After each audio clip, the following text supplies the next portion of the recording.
Good morning, students. How are you all? I hope you are all fine and doing good. So today I am going to teach the remaining part of the chapter, Glimpse of the Past. Okay, so in the previous video I have covered up the first part of the chapter, and now in this video we are going to learn the remaining part of the chapter. Fine? So let's begin. So in the previous video we have learned about how the British dominated Indians and how they captured the market of India, okay, and how the people were ill treated, maltreated, and how they lose their self respect. Fine, this is what we have learned in the previous video. So now in this video we are learning the next part, okay. Now let us see. Oppression 1765 till 1835. Okay. Now see, what does oppression means? Oppression means unjust, being unjust. Fine. Now see, in 1818 a resolution was passed. Under it, an Indian could be jailed without trial in a court. Okay. So in the year 1818 a resolution was passed, and what was that resolution? It was that an Indian could be jailed, okay, could be sent to jail without a trial in the court. That means without filing any case, an Indian could be sent to jail. Clear? The British officers drew large salaries, and the British officers they draw large salaries. That means their salaries were really very fat. Fine. Besides, they made fortunes in business, and besides that they even made fortunes in business. Fortunes means their luck, okay. That means they invest their money in business and it's shown, and they make huge profit. Clear? So by 1829, okay, so by the year 1829 Britain was exporting goods worth 7 crore rupees to India. Okay, what was the price? It was 7 crore rupees. So in 1829 the Britain, it was exporting goods worth 7 crore rupees to India. That means the goods, the products was imported, okay, from where? It was imported to India. That means from England to India.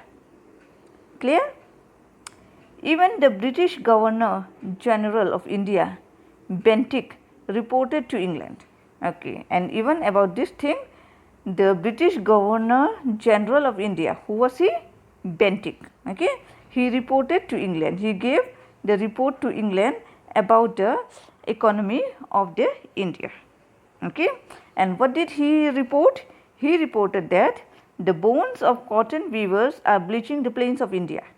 Okay, so it means that the Indian industry is totally ruined, totally damaged. Okay, that means they have captured the Indian market, and now the bones of the cotton weavers, okay, they are just bleaching the plains of India. That means the industry was all destroyed. Okay, they could not produce much goods, their goods was not sold properly. Fine. So the economy, the currency of India has gone very down. Okay. Next, thus the British prospered on the ruins of Indian industry. See, the British prospered.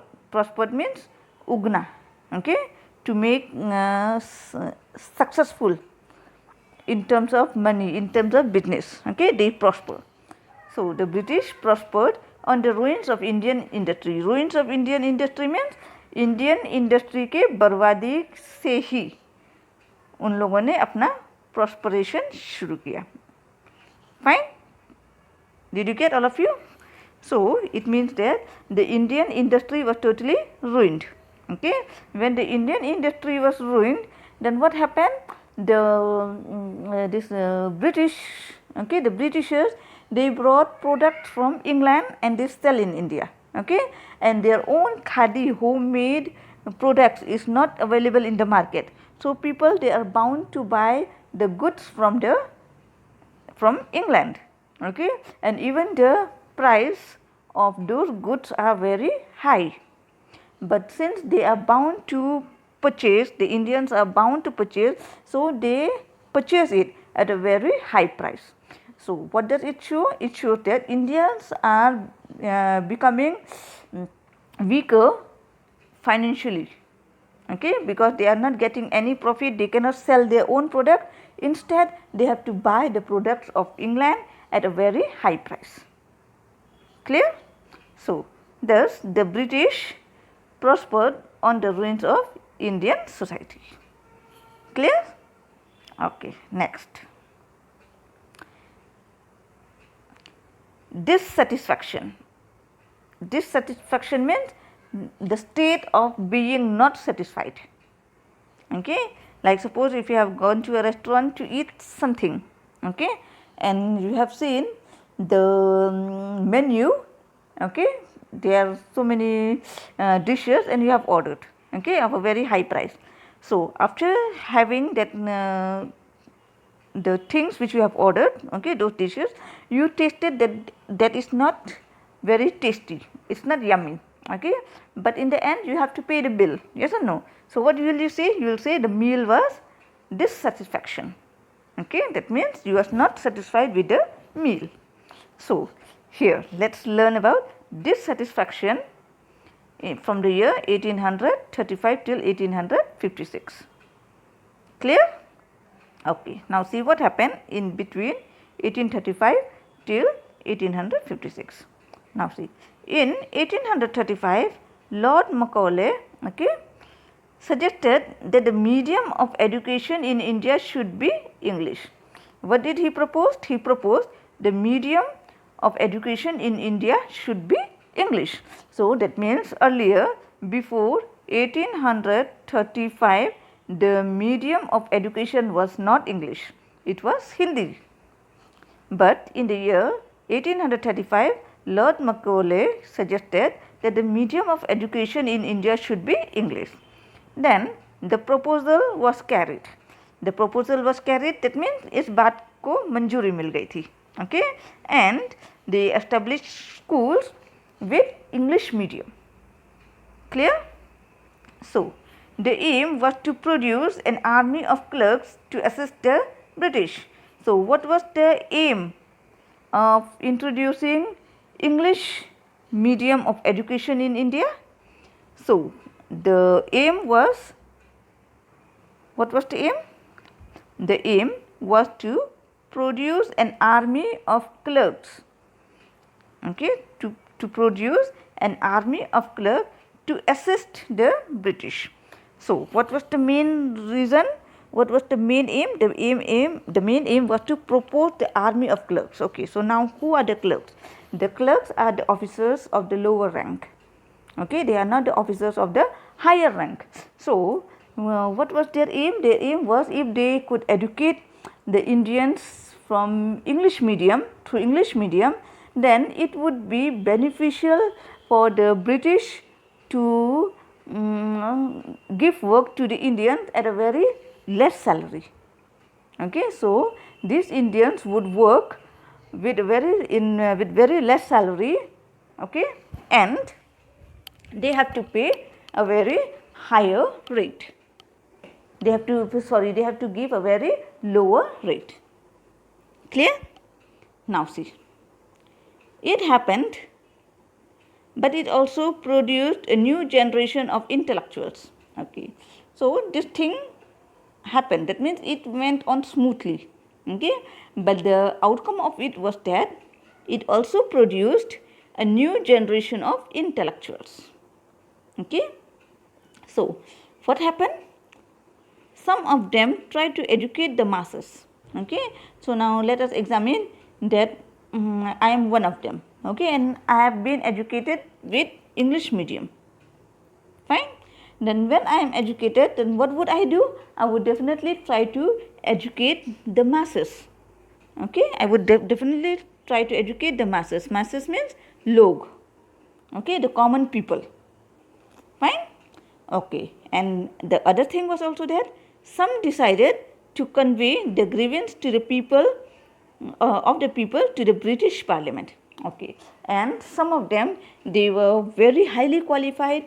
They completed their LLB. They became lawyers and judges and barristers and all. Okay, and then they tried to convey the grievances. Grievances means dukh. Okay, excuse me.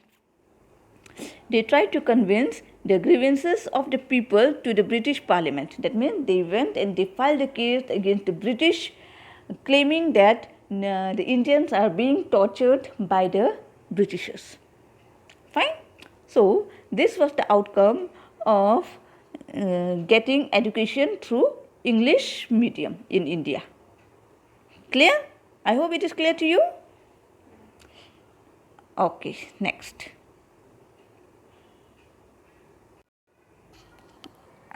Now, the next is Revolt of 1857. Okay. So, what it is? It is the Revolt of 1857. So, now tell me, what do you mean by revolt? What is revolt? Revolt means to fight against somebody. Fine? To fight against somebody. And that also, it is not only just for fighting. Revolt means between countries or between states. Fine? That is called revolt. So, revolt of 1857. 1857 here, it implies that the year 1857. So, the revolt started at Meerut. Okay, you know Meerut, it is on the way to Delhi. When we go to Delhi, okay, it is just on the way. So, the first revolt in India started at Meerut. The sepoys who had revolted marched to Delhi. So, the sepoy means sipai. Okay, in Hindi we call it sipai. Actually, this is Hindi word, but since you know English, their language doesn't match with Hindi, so they call it sepoys. Okay, so the sepoys who had revolted against the British marched to Delhi. They went to Delhi. March means to go. Okay, like we do march past, left, right, yes or no, left, right, left, that is called march. March means to go from one place to another in the form of like army. Okay, what do armies do? They march. वो एक जगह से दूसरे जगह जाते हैं, वो march करते हैं. Fine. So the people, or sorry, the sipahi who had revolted marched to Delhi. So what were they doing? They were shouting slogans in favor of Bahadur Shah Zafar. Okay, so what were they doing? When they were marching, when they marched to Delhi, they were shouting slogans. Okay, so do you know what is that shouting slogans? Shouting slogans means, like suppose we say, Simon, go back. ठीक है, Britishers आप लोग India से वापस चले जाओ, चले जाओ, चले जाओ. Okay, that is called shouting slogans. Okay, so they were shouting slogans in favour Bahadur Shah Zafar. इसका मतलब ये हुआ कि बहादुर शाह जफर के साथ में मिलके वो लोग ब्रिटिश के अगेंस्ट स्लोगन शाउट कर रहे थे.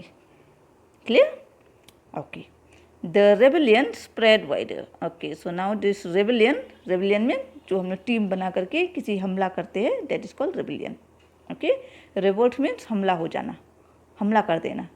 Okay, so the rebellion spread wider. वो और आगे से आगे तेजी से तेजी फैल रही थी. Many landlords had lost their lands. Okay, and now many landlords had lost their lands. Why had the landlord lost their land? Because even the landlord, they had joined the army of these sepoys. Okay, so they helped the revolt, and even these landlords, okay, they helped the revolt. They helped the Indians in fighting against the British. Clear to everyone? Okay. Okay. So the next is the fight for freedom. Okay, the fight for freedom in the year 1857. Okay, see, they started the revolt in 1857 and they fought in 1857. So this was called the revolt of 1857, and this was the first revolt against the British. Okay, now see, many rulers like Hazrat Mahal of Lucknow. Okay, so there was a ruler by the name Hazrat Mahal. Okay, he was from Lucknow. Were bitter. Okay, here bitter, it means they were in the state of depression, anger and depression. Okay, what was the reason? Why was he bitter? Because the British had taken away their kingdom. Okay, the British had taken away the kingdom of the kings. So they were in a very bitter state. Clear? Next, popular leaders like Maulvi Ahmadullah of Faizabad. Okay, so popular leaders, there were many leaders, okay, out of them some were very popular, like Maulvi Ahmadullah. From where was he? From Faizabad. Okay, what did he do? He urged the common man to revolt. Okay, he urged the common man to revolt. That means he insisted, he told the common man also, to each and every person, that we need freedom. So you come and join our group in order to fight against the British. Clear? Next, Azimullah Khan told Tantia Tope to make Nana Sahib the leader of that war of independence. Okay, so Azimullah Khan, okay, Azimullah Khan, he told Tantia Tope, see it's written Tatya, okay, actually it's Tantia Tope. So he told Tantia Tope to make Nana Sahib the leader of that war of independence. Clear? So next, what happened? All over North India, the people fought pitched battles against the British. Okay, let me clear it. Okay, now see here. All over North India, the people fought pitched battles. Okay, they fought pitched battles against the British. किसके खिलाफ? Against the British. So now, what is pitch? What is pitch battles? Pitch battles means the battle which was prepared beforehand. Okay, it's not that, it's not the casual battles, okay, or casual wars. It means the war which had been prepared beforehand. जो हम पहले से ही वो हम बोल देते हैं ना, मतलब सलाह कर लेते हैं कि हाँ कल हमें वहाँ जा कर के वहाँ पे बम ब्लास्ट करना है, वहाँ पे जाके वहाँ पे हमला करना है. That is called pitched battle. Clear? So all over North India, the people fought pitched battle against the British. 80 years old Kunwar Singh of Bihar received a bullet in his wrist. Okay, so in that at that time when they were fighting pitched battle against the British, what happened? An old man of 80 years, okay, there was an old man of 80 years by the name Kunwar Singh. Okay, Kunwar Singh. He was from Bihar. Fine, he was from Bihar. What happened to him while fighting? He received a bullet in his wrist. Okay, that means उसके कलाई में गोली लग गई. Okay, then what did he do? He just cut it off. फिर उसने क्या किया? उसने वहीं पे अपने हाथ को काट दिया. ठीक है, उसके कलाई पे गोली लगी थी और फिर उसने साथ के साथ वहीं पे अपने हाथ को काट दिया. और जब उसने काटा, उसने क्या कहा? What did he say? Throwing it into the Ganga, river Ganga, he said that it was his last offering. Okay, and when he threw it into river Ganga, what did he say? He said that it was his last offering. Okay, last offering means जो हम दान देते हैं, जैसे मंदिर में जाके हम दान देते हैं. Okay, that is called offerings. Okay, offerings means दान देना. So now see here, this man Kunwar Singh, he is already 80 years. 80 years means he is already very, very old. So now it is definite that he will not live for many years. Yes or no? So while he was throwing away his hand into river Ganga, he said that, "Oh goddess Ganga, please accept my hand as my last offering. Maybe after this I won't be able to give any offerings anymore. Maybe I will die very soon. So this is my last offering to you. Please accept it. Okay. So here it shows that the Indians, they were really against British, and they really wanted freedom by this time. Okay. And it is also sure that the Indians, they have woken up. मतलब कि अभी Indians जाग गए थे. ठीक है. इतने time तक ब्रिटिश हमें डोमिनेट करते आ रहे थे, बट अब और नहीं, अब हम जाग चुके हैं. Clear everyone? Okay. So this is the ending of the chapter. Okay. So here it shows that that Kumar Singh, when he cut and threw away his hands into the Ganga, it shows that from now onward we will not stop. Maybe I will die, my son will come forward. Maybe my son will die, my grandson would come forward. But we would fight against the British, and we will free our India from the rules of the British. Clear? So this was the glimpse of the past, that how did our ancestors fought against the British to give freedom to us. Okay. So now we are living in this free world. Now we are living in this free world, but we should remember that how did we get independent? We got independent after so much of difficulty, struggles. Okay. So I also would like to tell everyone that we must maintain peace in the world. Okay. We should not start gossiping against one another, but maintain peace in the world. Okay. So this is the ending of the chapter. So I would like to teach you about the conclusion also. Okay. Conclusion is still remaining. Now see the conclusion. Conclusion of glimpse of the past. Okay. So now see, this chapter teaches us, yes, this chapter teaches us that united we stand, divided we fall. Okay. So this chapter teaches us a very good thing, that united we stand. United we stand means एकता में बल होती है. Okay. And divided we fall. Divided we fall means if we divide our unity, then we would fall. So what happened in the beginning when the British captured India? At the time what happened? There was division among Indians. Okay. The Indians, they keep themselves divided. They were thinking, I am Brahman, you are Shudra, or you are Vaishya, you should not come to our temple, you should not come to our home, we will not drink water from your tank, and many other superstitious things. Okay. So what did it brings to? The conclusion was that it brings disunity among the Indians. Okay.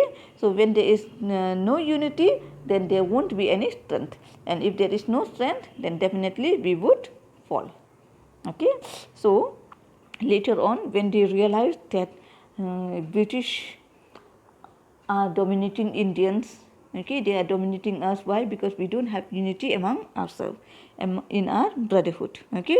So they started uniting themselves. Okay. Then they started uniting themselves. When they started uniting themselves, they helped one another. Even the common masses. Okay. Masses means common people. Even the masses, they helped one another to revolt against the British. And see, when they were united, okay, when they were united, then what happened?